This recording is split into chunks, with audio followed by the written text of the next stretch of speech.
नमस्कार. मी ॲडव्होकेट दिव्यानी सुधीर रास्ते.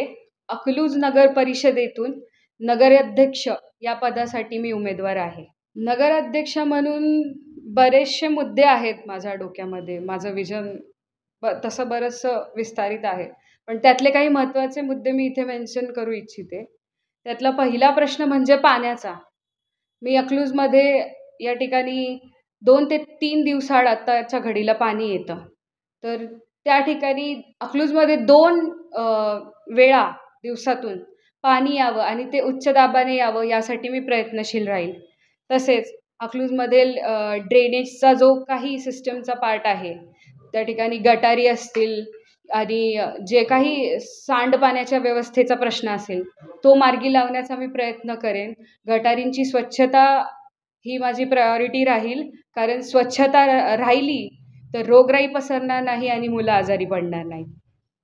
त्याचबरोबर महत्त्वाचा मुद्दा मला इथे मेन्शन करायला आवडेल, तो म्हणजे महिलांचे टॉयलेट सार्वजनिक ठिकाणी.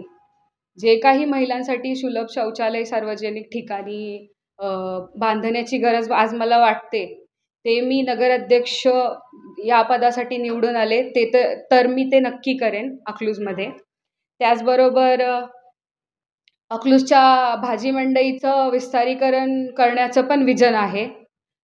आत्ता जी काही जागा ती कंजेस्टेड आहे, जिथे व्यापाऱ्यांसाठी शॉप्स नाही आहेत, जागा नाही आहे, तिथे त्याच्या विस्तारीकरणाचा एक प्रश्न त्या विस्तारीकरणासाठी मी प्रयत्नशील राहील. त्याचबरोबर गावठाणच्या जागेचा प्रश्न एक खूप महत्त्वाचा मुद्दा आहे.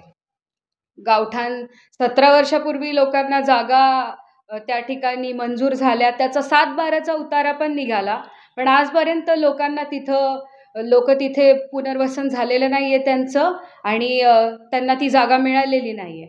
सो ती जागा मी मिळवून त्यांना देणारच असं माझं विजन आहे, असं माझं वचन आहे त्या लोकांना. त्याचबरोबर अकलूजमध्ये जी काही झोपडपट्टी आहे, जिथे लोक राहतात, ते लोक तिथे राहतात, ती जागा त्यांच्या नावावरती करून देणं आणि त्या ठिकाणी त्यांच्या नावावरती ती जागा झाली तर त्या ठिकाणी त्यांना त्यांची घरं बांधता येतील.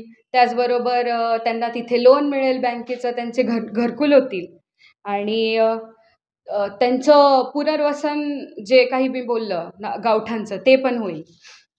पुढचा प्रश्न आहे, अकलूजमध्ये गार्डन्स नाही आहेत, उद्यानं नाही आहेत.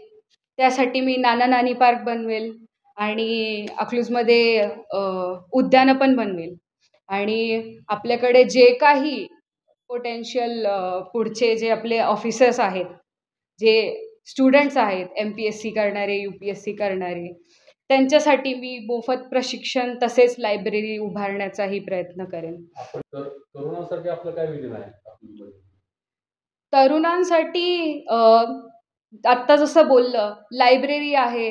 त्यांच्यासाठी ते ज्या पण क्षेत्रामध्ये जाणार असतील त्याच्यासाठी माझ्या डोक्यामध्ये एक असं विजन आहे की एक कमिटी मी त्या ठिकाणी स्थापन करेल की ज्या फील्ड्समध्ये त्यांना जायचं आहे स्पेशली, त्या फील्डमध्ये त्यांच्यासाठी एक गायडन्स करणारा माणूस त्या कमिटीमध्ये असणार आहे आणि ती कमिटी मी प्रस्थापित करण्याचा प्रयत्न करेल. आपल्याला